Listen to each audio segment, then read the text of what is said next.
નમસ્તે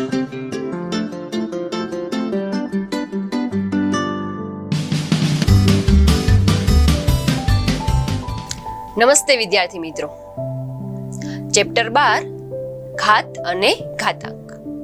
આ ચેપ્ટરમાં ઘાત અને ઘાતાંકના વિવિધ નિયમો જોડવાના છીએ. સૌપ્રથમ વાત કરીએ ઘાતાંકના નિયમો, જે ગુણાકાર માટે અને ભાગાકાર માટે અલગ અલગ હોય છે. સૌપ્રથમ વાત કરીએ ગુણાકાર માટેનો નિયમ. તો પહેલો નિયમ છે, ધારો કે કોઈ એક અચળ સંખ્યા a ધારીએ તો a⁻m ગુણ્યા a⁻n. આ બંને સંખ્યામાં આધાર સરખા છે, a અને a. અહીંયા a નો ઘાતાંક m છે અને અહીંયા a નો ઘાતાંક n છે.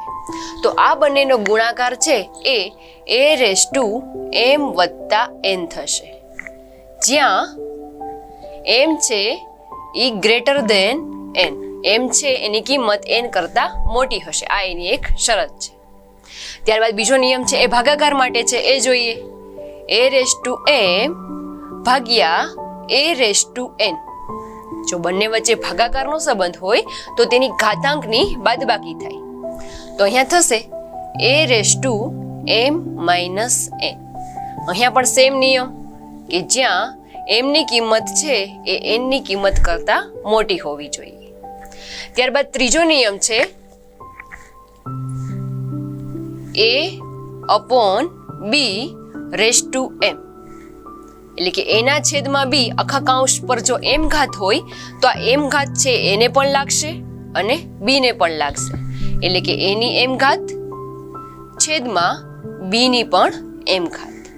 ત્યાં નિયમ એવો છે કે b ની કિંમત છે તે 0 ન હોવી જોઈએ, b ≠ 0. આ છે ત્રીજો નિયમ. ત્યારબાદ છે ચોથો નિયમ કે એકના છેદમાં a⁻m. જો એની m ઘાત છે એ છેદમાં આપેલી હોય તો તેને આપણે a⁻m એમ લખી શકાય. જ્યાં નિયમ છે કે એની કિંમત છે તે 0 ન હોવી જોઈએ. ત્યારબાદ હજી એક નિયમ છે કે a⁻0 બરાબર જવાબ છે તે 1 થાય. કોઈ પણ સંખ્યા છે તેની 0 ઘાત હોય તો તેનો જવાબ 1 થાય.